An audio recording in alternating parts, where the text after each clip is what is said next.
Hi everyone. As I promised that in Samuel Lofts Journey, we will be transparent of our mistakes, of our journey, hardships, highs, lows, etc. We had this Saturday our first club race under the GPU.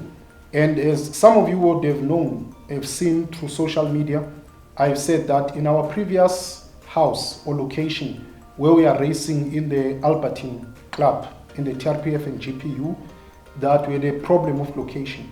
I know some fanciers would say location does not matter, you need good pigeon, best pigeon. I really don't agree with that, because we have proved that we have the good genetics, but we struggled in that location. Within the first sprint races would not even make the board, would not even appear on the list. But the pigeons were healthy, they were fit, they were good, and then would start appearing within the middle distance up to the long. We followed that, I think, about 3 seasons, 3 years, or about two years or 2 seasons, and I've seen that it's the location where we are. It was better for middle and long, but not for the short sprints. We then decided to move locations to try our best to be within the vicinity of most fanciers.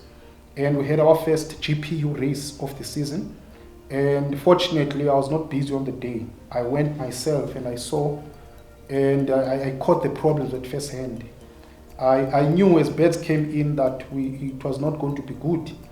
The problem was the house yard is small, the roof is big, the landing board is very low, and there are big trees around. And we had put spikes on top of the roof of the house so that they don't stay on the roof of the house.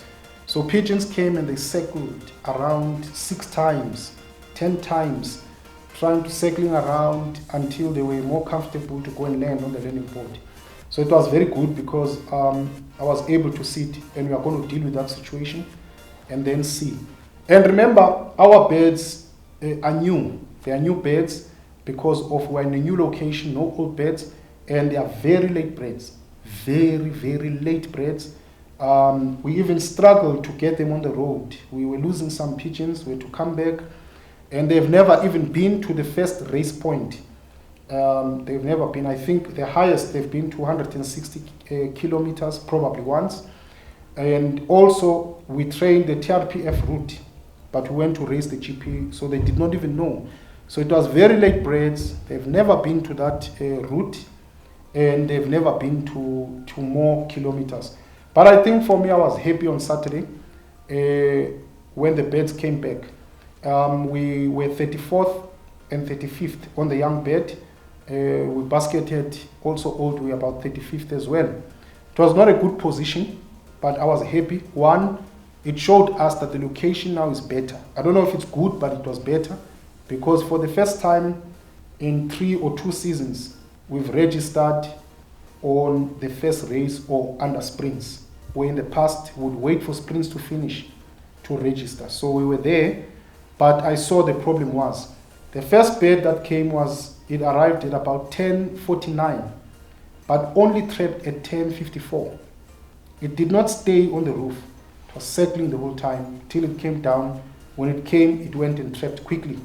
So from 10:49 to 10:54, if we calculate on the results, we could have been 6th on the score sheet. So you can imagine, from 10:49 to 10:54, we land on 34th. So I was happy with that. If we try to fix the situation where birds now can land on the roof, landing on the roof is much better. You lose time, but it's better than circling around the whole time. So we've removed the spikes on the roof.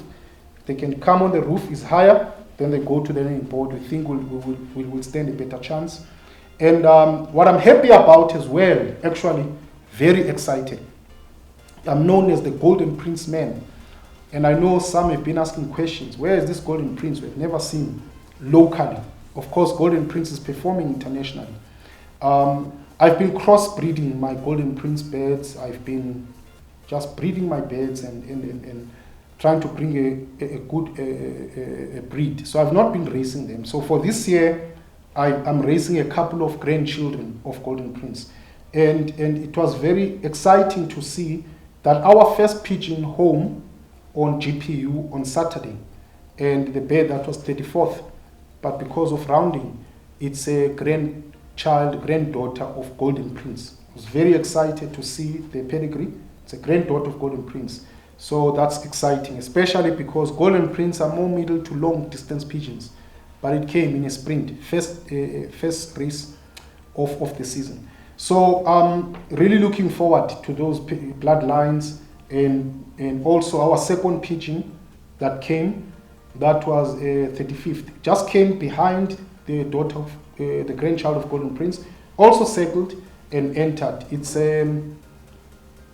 a son of the first carnival bird that won by 1 hour 40 minutes that we've bought, and the father's side is a Juwen Tomlock, Smith and Bauer, paired to Golden Princess Smith and Bauer Tomlock. That was the best pigeon within Gauteng. So I'm very, very excited, because I believe that as we move along, as they also get a little bit of experience, will assist there and there, I think we'll get good results with the good pigeons that we have invested in. So as I promised that we will share our ups and downs, I'm sharing our challenges as a loft, and I hope these challenges can inspire somebody else, and somebody else can also be inspired, and they can improve their lofts and understand that it's not all glitz and glamour in pigeon racing, especially in club races. It's all technicalities and difficulties, and you know, in Samuel Loft, we do it ourselves. I'm there, we are doing it, we are seeing the problems, because we want to build a formidable loft. A loft that's not just going to win one race, but a very persistent loft. And I think we are achieving that in one loft races. We are starting to be persistent. I'm not so obsessed about being first, but I'm obsessed with being persistent, having our pigeons there all the time. And I think in one loft races, we are coming. In club, we are still facing challenges, but I'll share with you again our results this coming Saturday that we are going to. Thank you very much.